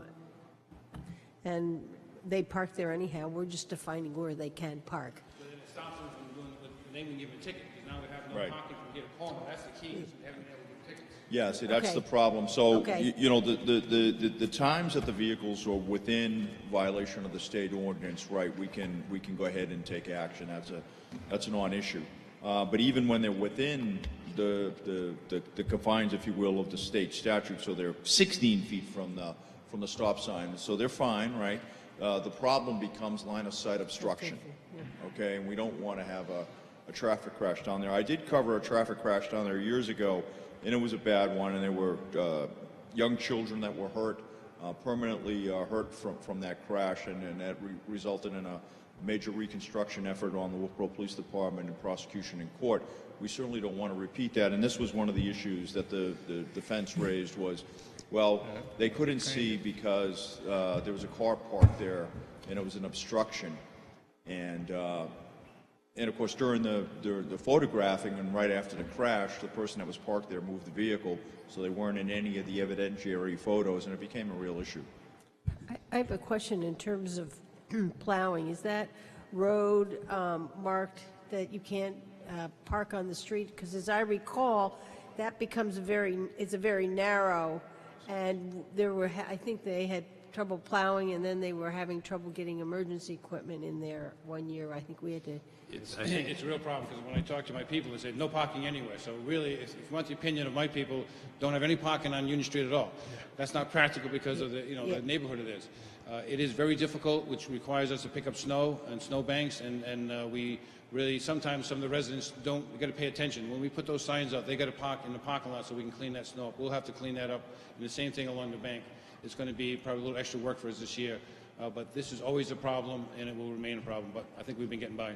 Okay. I think we all know that even when there's two-way traffic, you say, okay, it's your turn, I'll wait for you.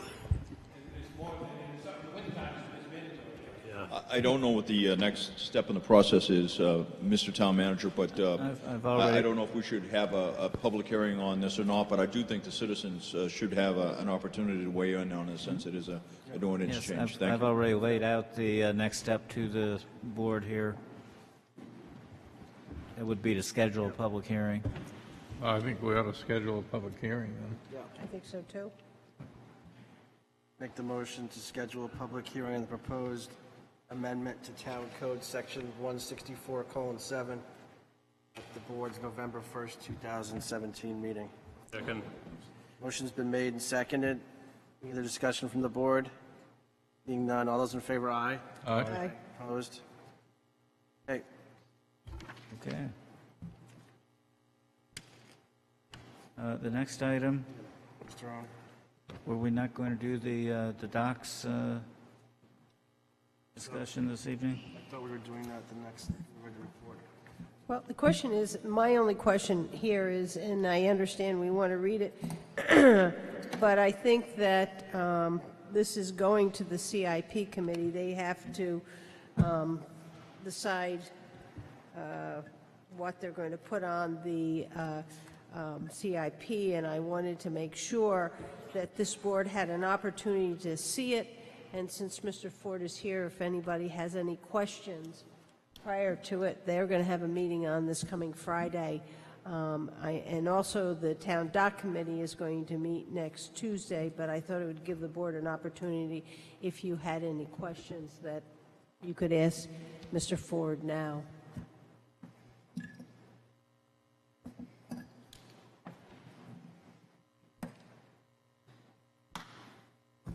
Anybody have any questions regarding it or any?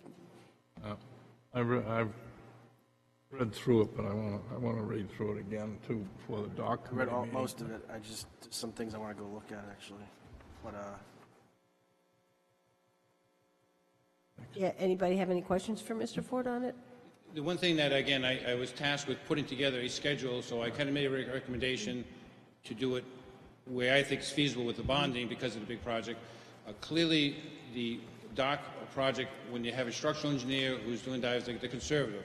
They did give us a 1 to 3 year on the repairs. Some of that stuff could be phased, could be pushed off, depending on how far we want to push the useful life. Again, I guess the key is that there's no, we did post the docks, the limit. We are going to put in for the emergency repairs to be done in the springtime with regards to cross bracing. And that works, so that's going to be a capital outlay project request form. And then the bigger question is digging into that report and seeing the cost estimates, if that's a realistic number, and whether or not we can push it off. Right now, I'm nervous about it, so I'm saying that should be done sooner than later, but again, it's for you guys to discuss, and we can get into details later. I also ran through the analysis of how we could do it in cash, and it just seems like it'd be very difficult to, if we talked about setting up capital reserve accounts. So I kind of ran that analysis, probably would jump the tax rate and be difficult, but it could be done if that was a priority. So I just wanted to give you the options, and then this went to the CIP committee for Friday, so at least the board knew what was going on, and we can talk more about it later. it looked like on the Millie B dock, that was the one that one of the ones we were really concerned about load capacity. 10 people max, yes. 10, So we okay. get that posted.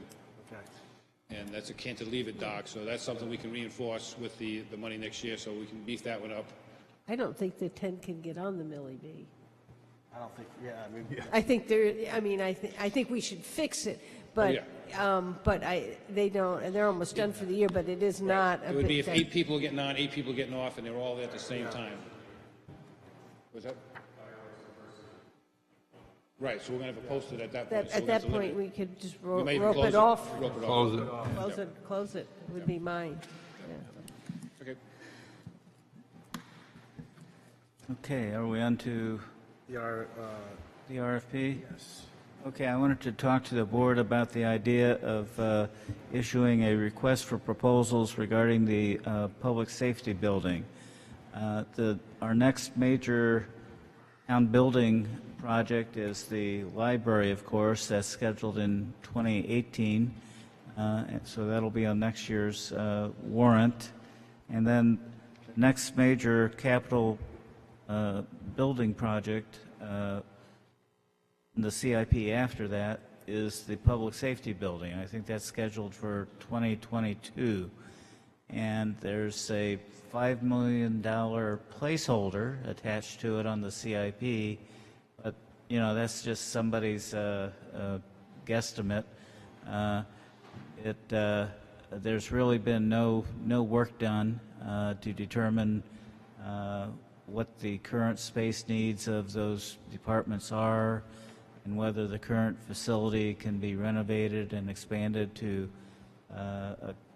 meet those needs, or whether other options are going to have to be looked at. So in discussing this with the departments, we took note that there is a current public safety building capital reserve fund. It has a balance of $97,765 in it.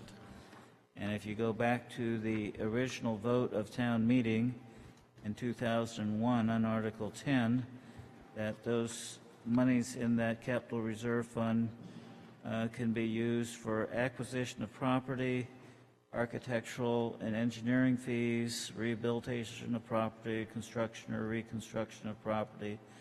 So architectural and engineering fees are specifically authorized to be paid out of this capital reserve fund. So what I would like to propose is that the board consider authorizing the issuance of a request for proposals to update the space needs of the police and the fire departments and the communications dispatch center, and to have an architectural and engineering firm look at the current facility to determine whether the building can be renovated and expanded to meet those needs, or whether the town is going to have to look at other options to meet the needs of the police and fire department. So I have drafted an RFP, which I included in your packet. It was reviewed by the police and the fire department and the planning director, and revised somewhat given their comments, and I think it's ready to issue if the board would approve its issuance. This will give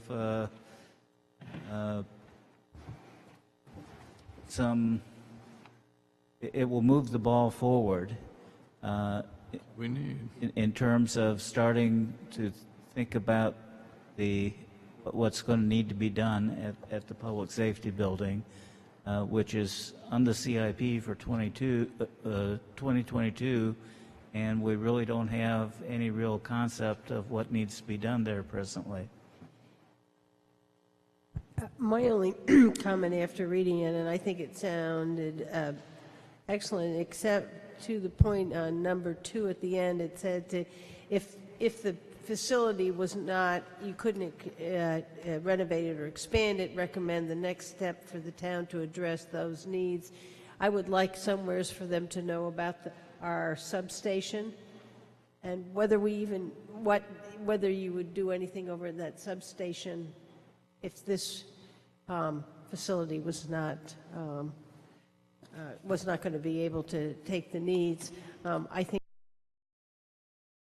feasibility study, so we know what we need to, the amount of space we need for those two departments. I think we have two very crowded departments that we need to address. Okay, I can add some reference to the substation and the RFP. Other than that, it looked great. I thought this was very nicely done. Thank you. I'll make a motion to authorize the town manager to issue the RFP for space needs analysis and master planning options for the public safety building. Second? Motion's been made and seconded. Any discussion from the board? Seeing none, all those in favor, aye. Aye. Opposed? Thank you. Step down for the next one and let Linda take care of the town manager search process contract. Okay, the next item on the agenda is the manager search process contract with MRI. I sent out to the board some changes that I would like to see. Some of it's just simple wording. I took the contract that we had 2 years ago and compared them and looked at what was different. The part that I would really like to discuss with the board tonight is the alternative 2, and that is the interview process with the 6 semi-finalists. And they are suggesting that there'd be one panel that would have all their consultants and another panel comprised of stakeholders. And I went back to think about the process that we used for Dave Owen, and I would like to suggest that we do it in this manner, that you have one panel made up of 4 community members, 2 employees, and 1 member from MRI. The second panel would be made up of 4 community members, 2 department heads, and 1 MRI employee. And the third panel would be made up of the Board of Selectmen. At the end of the interview, the board would meet with 2 representatives from the other 2 panels to receive each panel's 2 finalists and the group's reason for choosing those finalists. And when we did it the last time, that was very important. It gave us another group of people's perspective on how they saw the candidates. And then there was a thread of one that came through on the 2 different groups. Then after we review our notes from our interview and we think about the discussion, then the Board of Selectmen would choose the 2 finalists and then for a second interview, and then on another day the board would interview the 2 finalists and then make a decision. So I'm looking for feedback from members of the board if that sounds good to you, or whether there's another process you would like to use. Or do you want the representative from MRI to come and speak to us?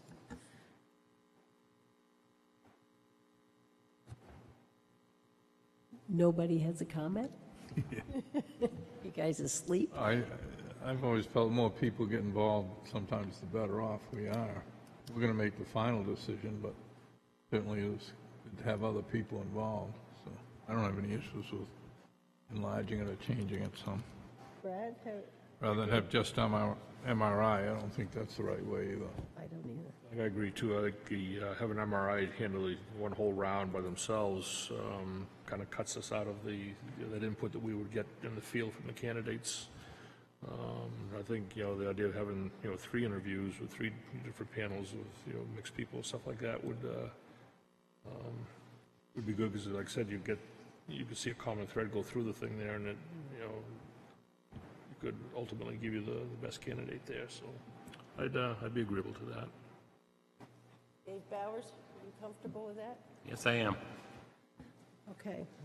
So and were you able to read the different changes that I had made on that email in terms of the contract with the new town manager? Last time we had a town attorney draw it up, and it happened to be Tim Bates at the time. And I believe, Dave, you had an attorney, and those attorneys kind of worked that out. I would prefer to have our town attorney do it instead of MRI.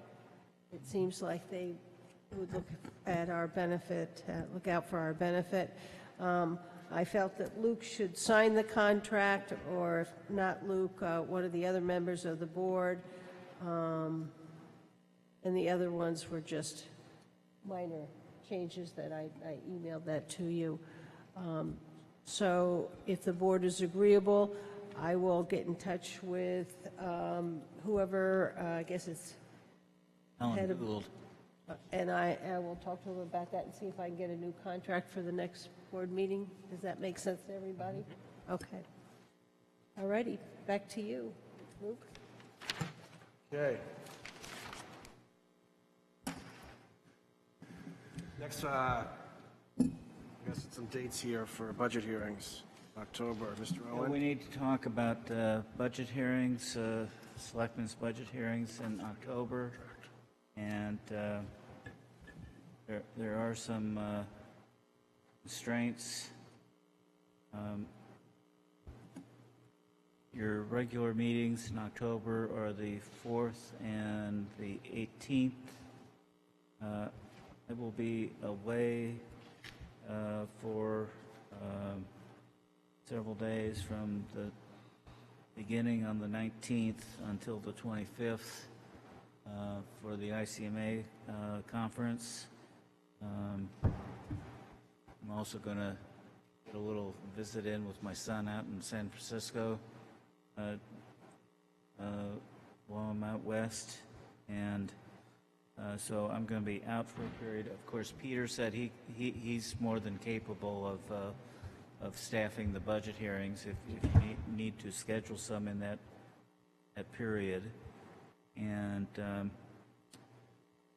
so we usually start these like the week after the first meeting in the month, or the week of the 9th we could look at for one or two. I think we should stay away from when you're not here, because you need the overall concept of whatever's going on. Although Peter certainly is great, but 2 days. you have everything all in your head at once. I think that's what we tried to do. Mondays and Thursdays or something. Well, yeah. What did we do last year? Mondays and Thursdays, I thought. Or sometime, I've one Monday I can't do because I have. A little louder. We're always going I said that we were talking about it's being done last time. We thought on Monday and Thursday, and I was just saying to Dave Senical, I cannot meet on the 23rd of October. I have a Children's Center board meeting, but as I recall, we kind of laid it out, and then if somebody had an issue, we went to another day. Yeah. So that's and Dave will be away that Monday anyhow. Yeah. I'll be back. 25th, right? Well, I'll be getting in that evening, the 25th. I'll be here. So we do the 26, 27. Can we do Monday, the 9th and 12th? Good with me. 9th and 12th would be 6:30. 6:30. Okay. You're going to make those at 6:30 too? No, I think we went to 6, didn't we? Yeah, let's do 6. And then we did some meals. I think it's do better we get out earlier. I'll volunteer to bring 10, dinner on 10, 12 right now. We've got the 9th, Dave's bringing dinner on the 9th. 12th. We can do that. Okay, so we're doing the 6th and, pardon me, the 9th and the what? 9th and the 12th. 12th. 9th and the 12th. The 16th. 16th and the 19th. Dave is not going to be here the 19th. Dave Owen. Now, one complication on the 16th is I'm scheduled to take Matt Sullivan to the Rotary Club meeting at 5:30. All right, we can still plan the meetings. And Of course, I could just introduce there's always them one of and- us.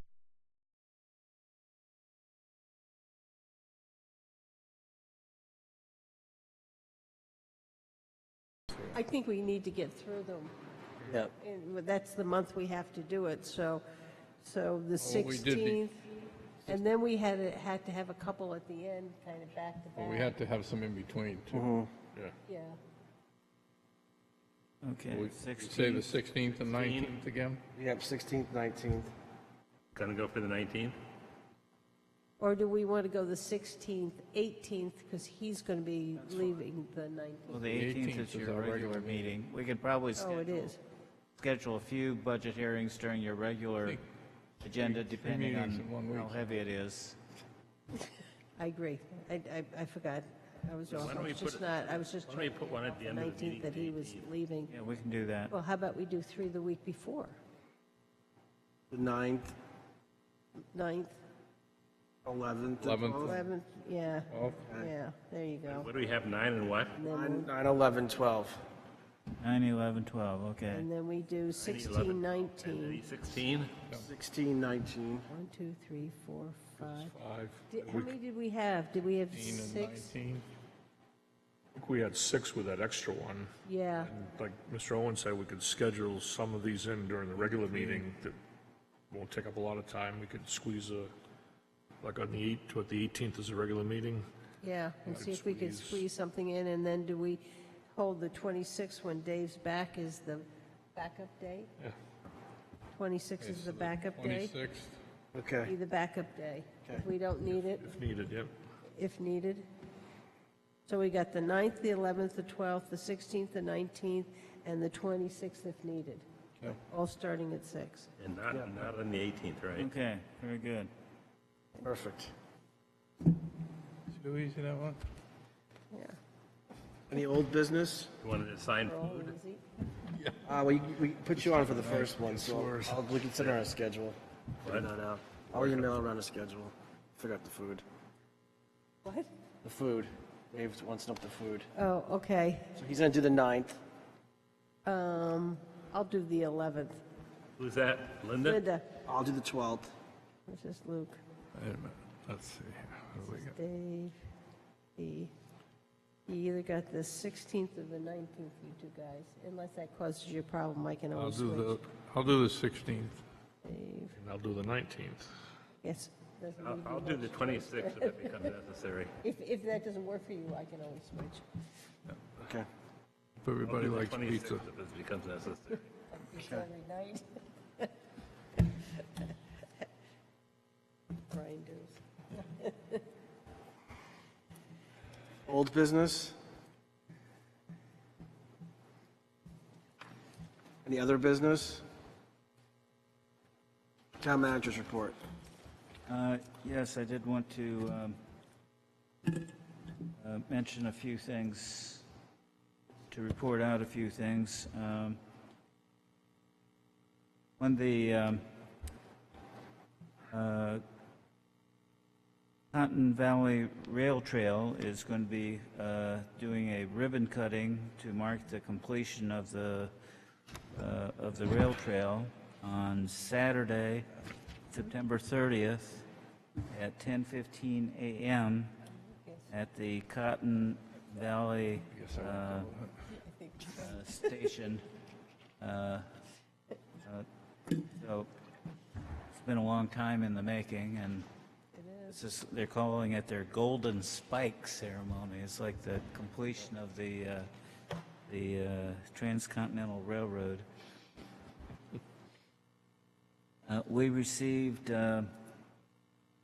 notice from the New Hampshire Division of Economic Development that our economic revitalization zone at the Wolfeboro Business Park has been renewed. So that's down at Wickers and GI Plastics, that area. So that's been renewed by the state. You seen what they have? We received a notice from the court, Superior Court, that the Tina Fey zoning case, the zoning complaint, That's not going to be heard apparently till next March. What zoning was that? The Tina Fey zoning Tina. case. Okay, right. Is that the court, or did somebody ask for a continuance? No, that's the court structuring order that we got. So nothing's going to happen apparently in that case until March. The criminal case is going forward next month, I believe, and Chief can speak to that. Yes, Chief Dean Rondeau. So, yes, that's true, and not to confuse the two. One is a civil trial, and that's what the town manager is discussing. The criminal trial, and we're anticipating the 3rd through the 6th of October. So this will be a pretty long fight at the district court. And if there's more time that's needed, then it will be scheduled in a second phase. So I'm hoping that between the 3rd and the 6th, we'll be able to at least get through the district court portion of it. Mm-hmm. Very good. The Budget Committee met last week and considered our request on the restoring the hydrant fees, and we got a little movement out of them, but not a whole lot. They agreed to move the hydrant fees up to 17.5% of the water budget. Of course, we're trying to get to 20%, and so that creates a bit of a hole in our water budget, and we'll be coming to you at your next meeting to talk about water rates to help address that problem. The selectmen give their own opinions of what the rate should be, right? Well, the selectmen set the water rates. Right. So we don't have to necessarily agree. Well, we don't agree with them on the hydrant fees, but it's the Budget Committee that sets the town budget. There's a new General Wolf that Christian Budman has hung up his red coat and is passing that on to a new person, so he won't be marching in the 4th of July parade anymore as General Wolf. The Cape Memorial Events Committee met last week, and they're going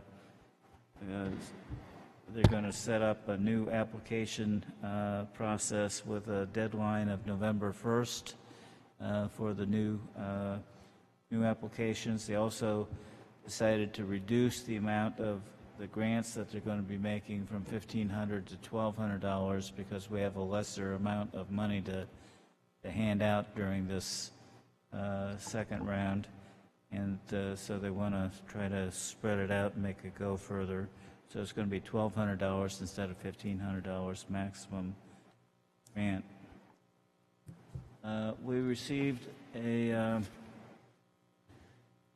letter in the mail today from the New Hampshire Department of Labor in which they are finding us to be in violation of a number of provisions relative to youth employment at the Parks and Rec Department, and they're proposing to fine us $7,400 for these infractions. There's a couple ways to appeal this. There's an informal conference, or there's a formal hearing with a hearing officer. We are planning on going the informal route and going in and talk to them and see if they maybe won't consider waiving or reducing some of these proposed penalties. And finally, I just want to remind the board that you have a special meeting next Wednesday evening on the Class 6 road issue. So we'll be here again next week. I think that's all I have. Thank you. Thank you. Committee reports, Brad? Yes, last night we had a planning board meeting. No public hearings, is basically a workshop. And just to announce too that tomorrow night is the annual meeting at the Libby Museum. 6:30, and then there's a speaker coming in at 7 o'clock from the Loon Center up in Lee's Mill there. We'll be speaking about loons on Winnipesaukee. So it should be a good time. That's it. I had zoning board of adjustment meeting and conservation commission meeting. Linda? I went to the EDC meeting, and I'll let Dave Bowers talk about that. The Chamber Social, and then I went to the Chamber Quarterly meeting, and I did a number of CIP, and I had a Special Events Committee meeting today. But I'd like to do a report on the CIP. I'm going to hand these out to you. And this is preliminary. One for her. It gives you, the first column is what was proposed in the budget. The section on dock was what we were going to talk about tonight. And then some that they had not have done anything on, and that's the Railroad Avenue extension and the Bay Street sidewalk. We're not sure what year. Then I, over on the far right, looked at the amount of cash that we were asking for and just kind of played that scenario out. This is preliminary, but I just wanted to let you know what projects are there. Last year, our cash was $1.8 million, so just gives us something to go by. But I just, before it comes, it gives you an idea of what's coming down your way. There is one mistake. You can see the fire truck. I missed 3 places. You can see it better out on other sources, but you can see out of this we have a lot of money coming from projects that are going to be funded by other sources. So it's just an update for you, and the final CIP will come out later. As Mr. Owen said, you know, we had our first budget meeting, so that was the starting of budget committee for me and Mr. Bowers. I went to the EDC where Linda was. I made an attempt to go to admin and actually to participate in the Employee Appreciation Day, as did Linda, but no one was there. But I was sure that the buildings were all in good order. They were downtown, lots of fun. And also I'm continuing my exploration of all the roads in town, carefully making notes. This week I'll go to Westwood Drive, but this week I went up to the road along the High Line, which is about 4 feet wide. It was sort of interesting to see, and I think I'll be more knowledgeable as I complete going over every road in town and making notes on it. Questions from the press? Public input, limited to 3 minutes, not to exceed 15 minutes in total. Good evening. I'm Gene Deneau. I'm a director, the treasurer, and the archivist for the Wolfeboro Historical Society. As you know, one of our roles is preserving the history of Wolfeboro. We've learned that one of the infrastructures in town has become obsolete in recent years, specifically the fire alarm system. Since we have a very beautiful fire museum, we would like to add some of the call boxes to our collection. I have put this in writing, so you don't need to take notes, but specifically, we would like to have call box 45, which has for many, many decades, and I don't know how many, been on the corner of one of the Clark roads right in front of our museum. In helping preserve the oldest parts of the system, we would also like to have either one of the boxes numbered 4 through 7, which were the original 11 or 12 that were put in over 100 years ago. I had spoken to Chief Zotti, and he advised that the fire department is not in charge of the disposition. Rather, the town and the Board of Selectmen are The Board of Selectmen did vote to exclude those, to keep all the boxes and not let them go to go out of town. So I think we voted on that, and I even said I would come up and pay $75 each for them or whatever it was, which is what they were worth according to an outside supplier. So I think we're saving them all. So just pick it. They also have some alarm mechanism things that you might want to look at, control panels. Yeah, I'm not familiar with the details of what they look like, but we certainly want to add some to our I think museum. you're home free on that. And I've... Thank you.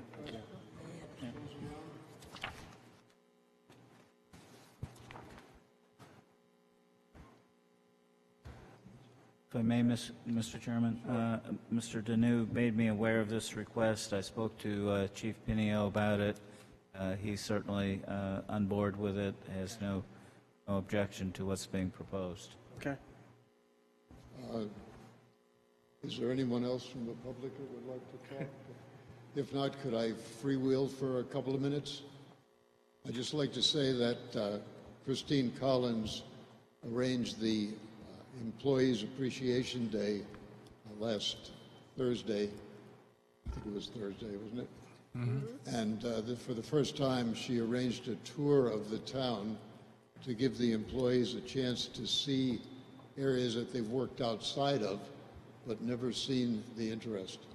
And we opened up the Clark Museum for them, all the buildings, and from what I could see, the tour was very, very well received.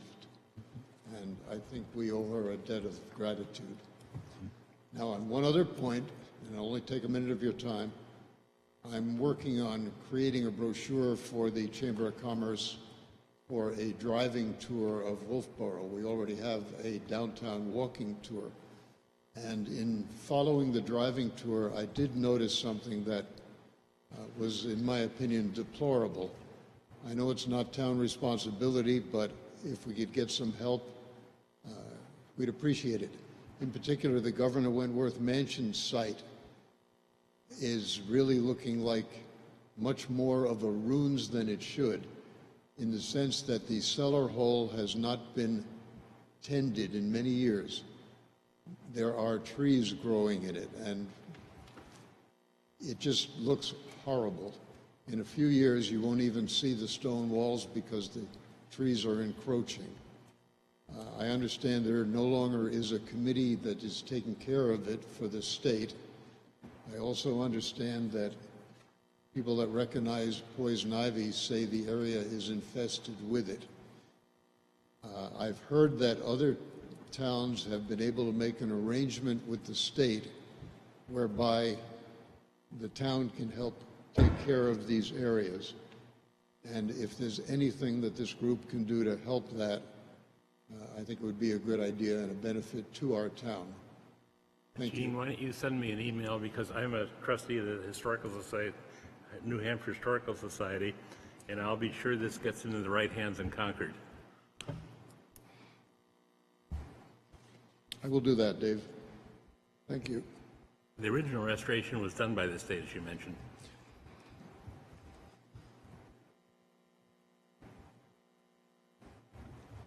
Any other comments from the public? Would you like a motion? Sure. I make a motion that we go into non-public session. Second. Motion's been made and seconded. Any discussion? All in favor, yes? Yes. Should we start signing, David? Start signing.